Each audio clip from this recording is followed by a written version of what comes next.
Welcome, Levina. That's Hi, so hi. so lovely to have you here. Actually, you and I started having this conversation about looking forward and going with the flow and going with the energy, and that was probably one of the audacious parts of me setting the audacious conversations is not having a script. So I'm looking forward to see where it takes us. Me But too.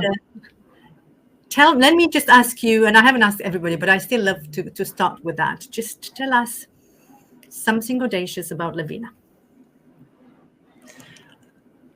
I probably would have answered this question differently if not for the conversation you and I were having just before we went live.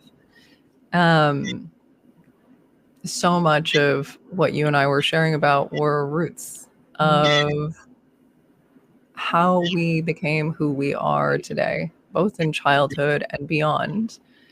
And I think if you look at the story of my family, it's inevitable that I would have been audacious. Like, when I was a little bit older, my mom shared the story with me about how her side of the family came to America. Mm-hmm. And her grandfather had worked on a cruise ship that traveled around the world.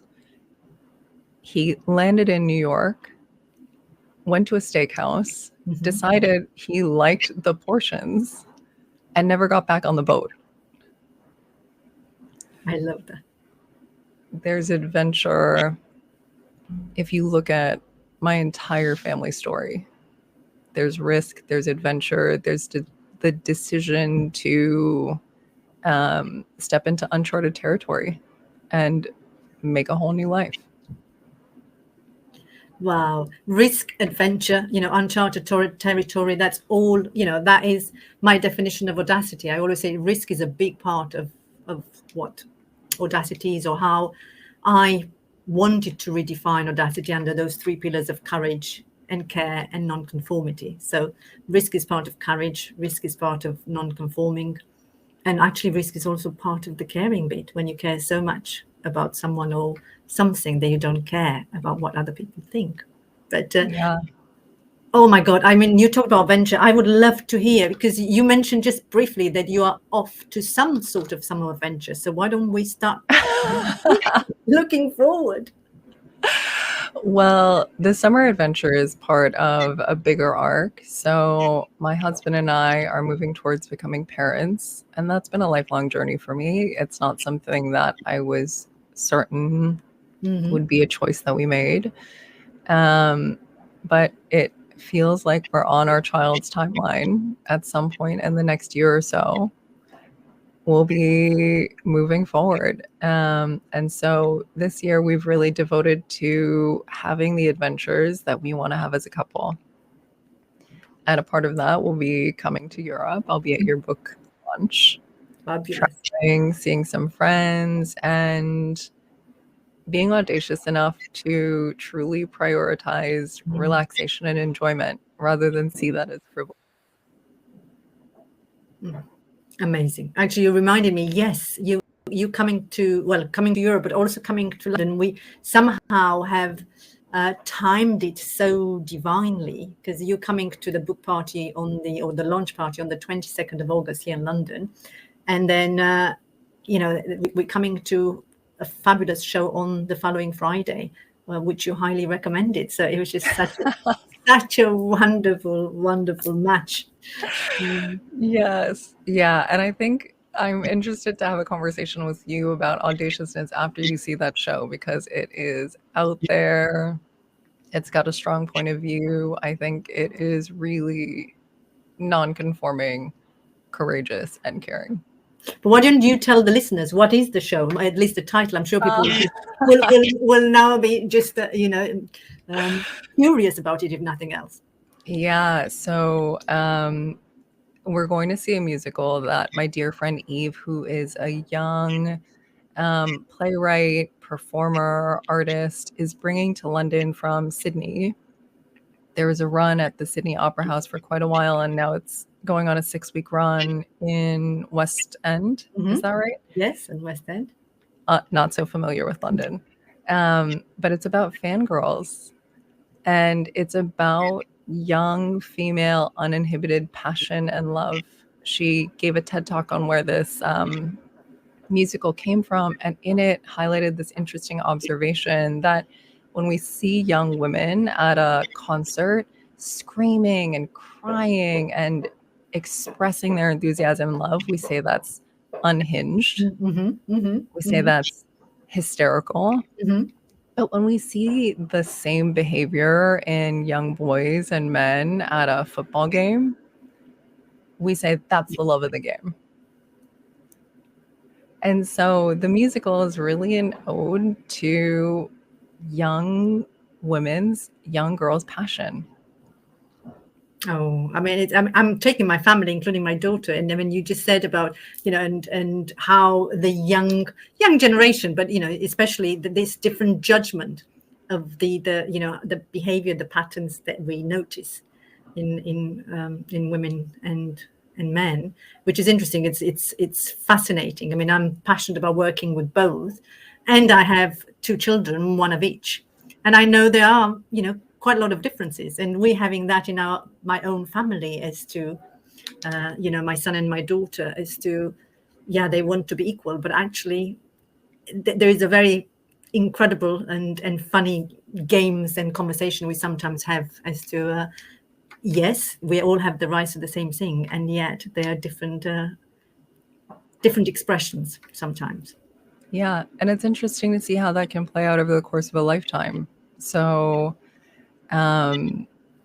thinking about Audacity for me in this season of life, so much of it is about stepping out of leading with my professional credentials as a coach and letting people see more of me as a person.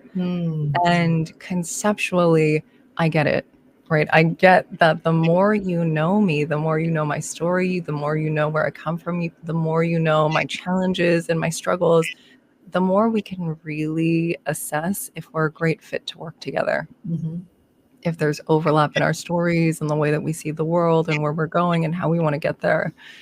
And it's humbling to be aware of that, to be someone else's set of eyes and second set of eyes and ears and a trusted advisor professionally, and still feel the vulnerability of fully expressing or more fully expressing, not holding back in the way that we were taught as young girls, or at least I was taught. I'll speak for myself. I was taught as a young girl.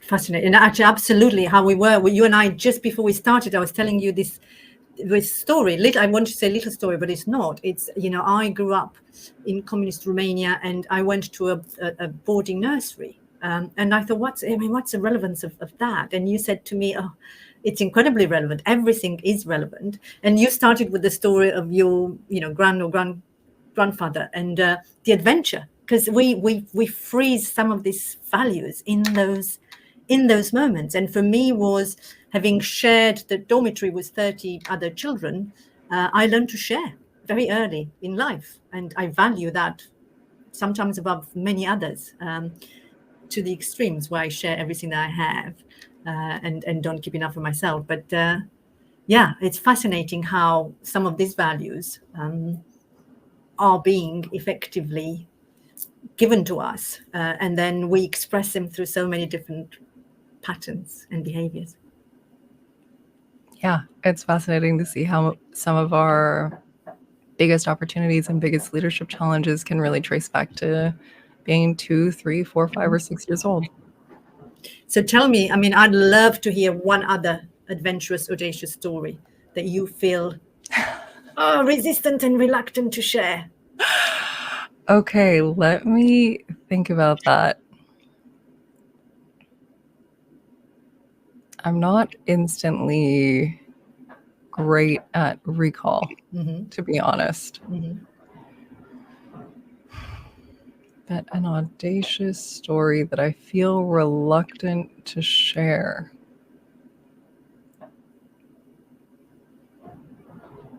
I don't have a lot of reluctance around sharing most stories.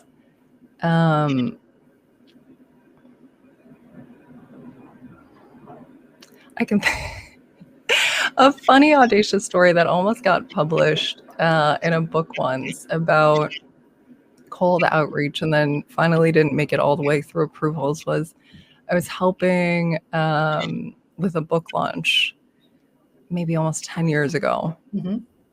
And through a series of coincidences, I had gotten Martha Stewart's personal email. Mm-hmm. Wasn't meant to see it and saw it and decided to reach out and ask her if she'd be willing to read this book and give it some consideration. Absolutely no connection. And her team came back and said yes. Amazing. I mean, that's such a extraordinary story, and yet very simple. You know, I said yes. When we least expect some of this, that's why I preach and I teach. Ask first, and then see what happens. What's the worst that can happen, and especially in a. But go tell me a little bit about the story. Because you talked about the book almost. But so what's the end of that story? So this story was almost published in a book about cold outreach, mm-hmm. and it didn't make it through Martha Stewart's approval team. Okay. So it was just sort of held, well, but maybe into another book, I'm sure. Potentially. Yeah.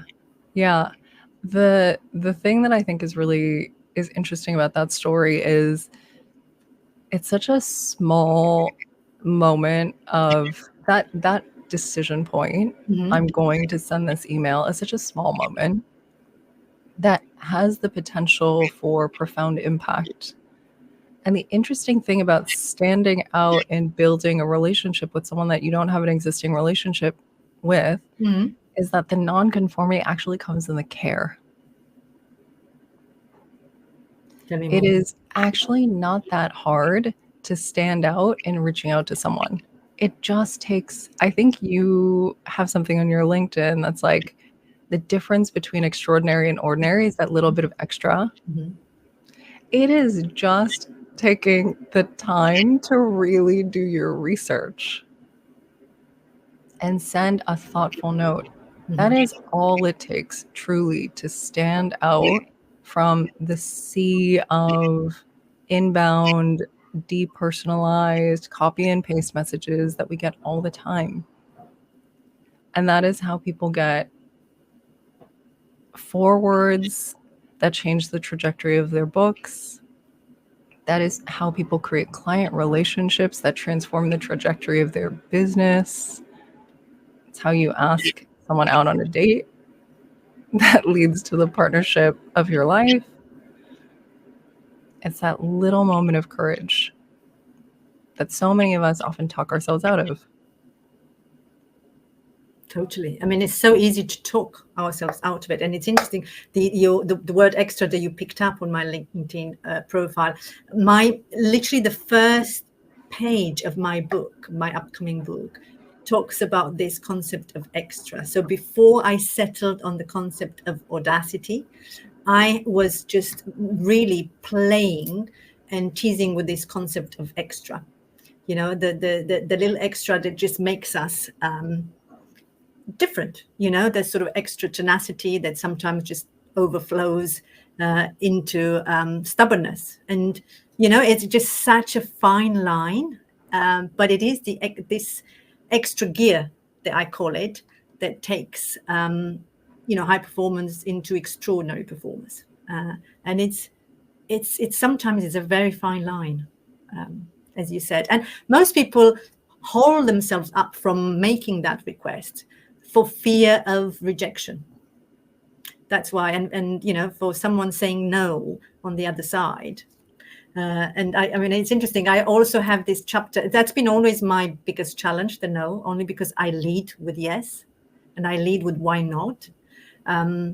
So learning to say no or to accept a no, it's a skill. Actually, I've underestimated how important it is, and how, I don't want to say fearful, but how much we as human beings just hold ourselves back from asking. Yeah, and the irony in holding back out of a fear of someone else's no is that you've said no to yourself before they've even had a chance to. So true. So true. So tell me more about how, because I'm really curious. I mean, you do work with some extraordinary people, and we've got a couple of, or a few more actually, as I said. Yeah, you know, Jodine is talking about bold steps in action and being unapologetically fearless. And it is hard sometimes. And it's almost, I mean, it's fearless. It's an interesting word because we still have the fear, but we make that decision, as you said, Levina. It's in that moment, the butterfly moment or the sliding door moment, as I call them, to then make a decision to press send. And then Catherine saying all women share the same story. Women marginalize ourselves by deciding if we have a common purpose. So absolutely. What is your experience through some of the work that you've been doing? Maybe, you know, more with women. Around being audacious. Yeah, on you know, on the audacious, or from holding ourselves back, from you know, being unapologetically fearless, as Jajin said, or the opposite for that matter. Unapologetically fearless is such an interesting phrase. There's something about it that is so close to the space that I work to inhabit with my clients.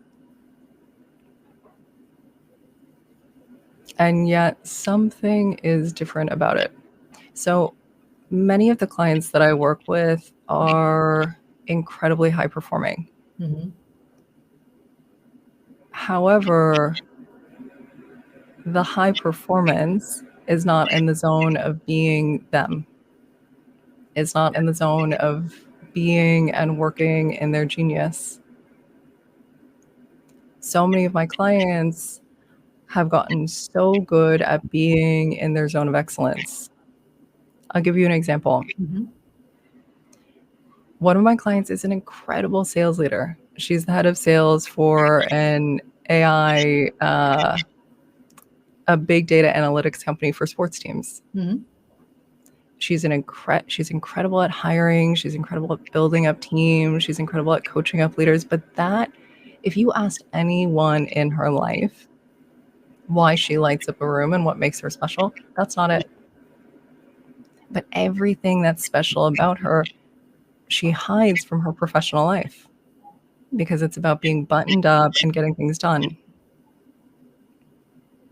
And so much of the work that we're doing now, she's leaving that organization and leaving her career in sales behind her to build a company from the ground up centered around why she shines.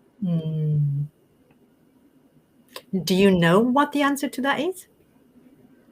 She is one of the most vibrant human beings I have ever met. From the inside out, she is a person that if she walks in the room, you will notice her energy and her charisma and her brilliance immediately. And she's built that from the inside out.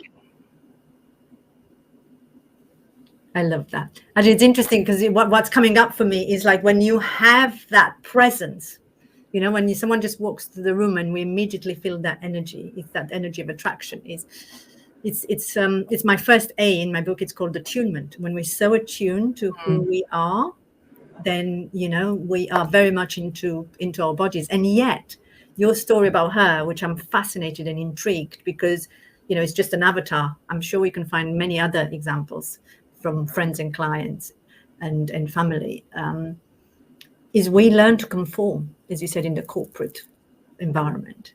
And so we don't bring the full selves to those roles. I mean, I'm thinking of myself as well in that corporate environment and how, you know, how rigid I was to just have that mask and not ever bring my private life into the professional life. And how much I've changed and transformed to understand that, you know, we're one and the same. And the more we, the more we align and not overshare, because that's my challenge, but the more we are okay with sharing who we are holistically, the easier it is for the people to connect with us. Can I ask you what's something that you've historically hidden that you now feel is really core to people understanding you?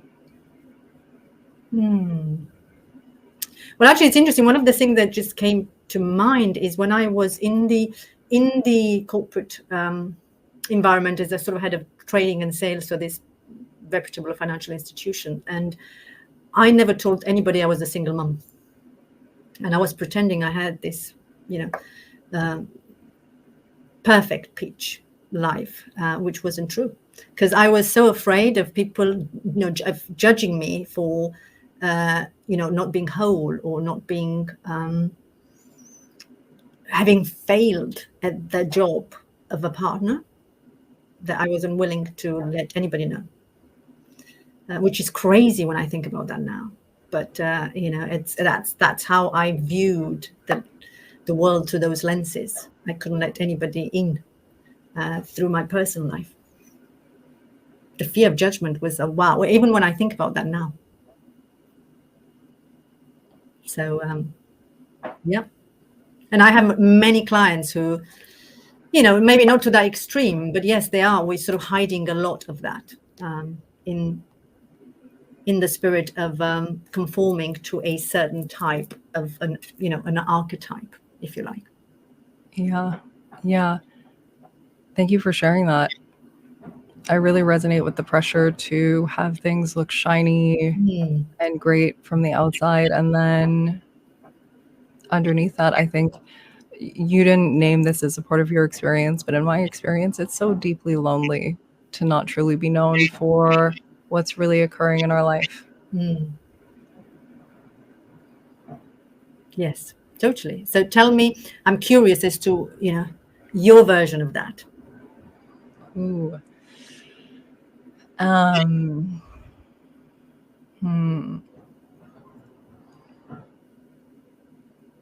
Something I'm starting to share more about now is I've been a high performer since I was a kid. I went to a top high school in the United States. I went to the best hospitality school in the world. I've always excelled in academic environments and then later professional environments. But the amount of pressure that I experienced to succeed was beyond what I had the capacity to manage. And so in my 20s, I turned to trying to run away from my life through partying and alcohol and drugs. And that's a part of my story that I tried to hide even from the people closest to me. And yet I realize now it's in part as a result of finding myself so far away from myself that I do the work that I do today in the way that I do it. For example, I was completely and profoundly disconnected from my body. My mind was a weapon to overcome, to push past exhaustion, frustration, disconnection, numbness. And now so much of the way that I live, the way that I lead, the way that I work with my clients is through the intelligence of the body. But the meaning of that is not as significant if you don't understand the context of where it comes from for me as a coach. Yeah, no, absolutely. And it's interesting. It's understanding where that the credibility, for me, is also coming from sharing those stories, understanding the full impact of it. And I'm convinced there's so many, and I don't say just women, but human beings will so resonate with your story, Levina, because that's definitely a story that a lot of people, a path a lot of people find themselves on. Yeah, it's sad to say. It's not uncommon that we find ourselves in a place where we've built a life that we want to run away from. And it's a hard thing to recognize. It's a hard thing to acknowledge, but being honest about that is truly the starting point for transformation. Totally, absolutely. It's yeah. I'm just looking at my sort of eyes just went to Emily's question, because the question is, how do we have a bold conversation about getting paid the same as men? Or get stock option in a company where they offer stock to all the men and not you? And I mean, my simple answer is like, ask. Without having the context of what that is, it's having the courage to ask. And how do we even know? I mean, that's the other thing that came to me. So I don't know if you have any ideas, Levina, to that question from Emily. I think it requires a lot more context to give a thoughtful answer to. I totally agree. Yeah, as I said, for me, it's like, just ask. Start the conversation. Start the bold conversation about what it is that you really specifically want to have. And the framing of the question matters. What would it take to be paid the same? Mm-hmm. Not can I be? Mm-hmm. Totally. That's a great starter. Yeah. And Catherine said, yeah, of course you didn't tell anybody at work. I mean, I'm sort of looking at some of the stories that are being shared. It's like, I think we all, and I wouldn't suggest to, or even today with my wise, with the wisdom of today's versus the sort of 20th, to go and overshare when we have some of this. Is asking for help, not at work, but actually having someone that we trust within our circle. Because that's, for me, this is where I actually didn't even go to my friends. That's where my big turning point is, where I decided I needed to tell somebody about some of the difficulties that I was experiencing. I think that was sort of decision number one. Yeah, and there's circles of privilege. Yes. For people to get to hear your story and the details of your story. So it may not be, Catherine, that you share the layers of nuance and your full experience with your colleagues at work. They may not have earned that right. They may not have that level of trust and relationship may not be there. But even to start with, hey, I'm going through some really challenging personal things, and that's affecting me in these 3 key ways. And I ask for support in these 1 or 2 or 3 ways. That in and of itself, that level of insight in sharing what's going on can be very transformative without getting into the details of the story. Totally. So tell me, we sort of started, as we just got a couple of minutes to till the end. We've started with looking forward, and if you had to think of an audacious vision or dream that you still have, what would that be?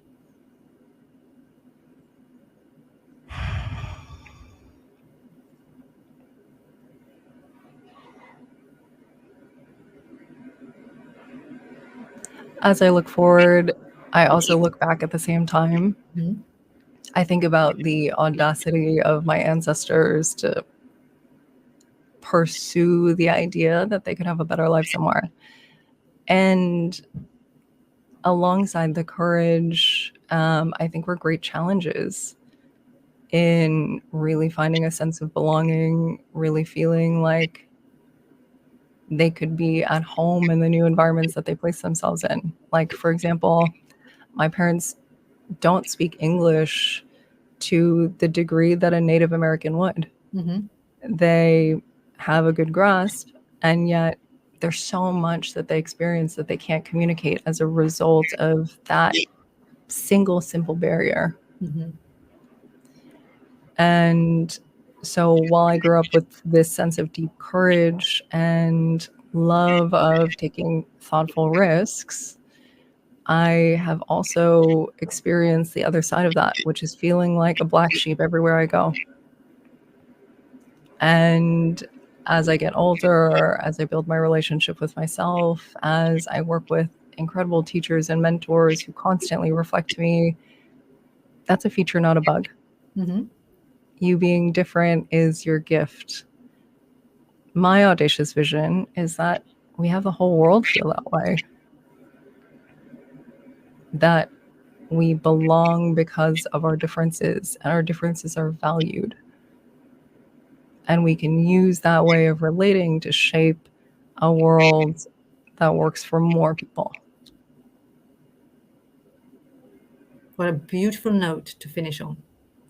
What a beautiful vision. Actually, for me, it's like it gave, shivers down my spine, because I'm so passionate about difference anyway, and being a feature and not a bug. And so that's a beautiful vision, to celebrate the differences, because yes, it's more, there are probably more differences than we dare to accept. And if we all embrace it and we all own them, the world will definitely be a better place. So with that, I wanted to say a huge thank you. I'm so excited to see you in London and spend some time with you at the party, at the theatre.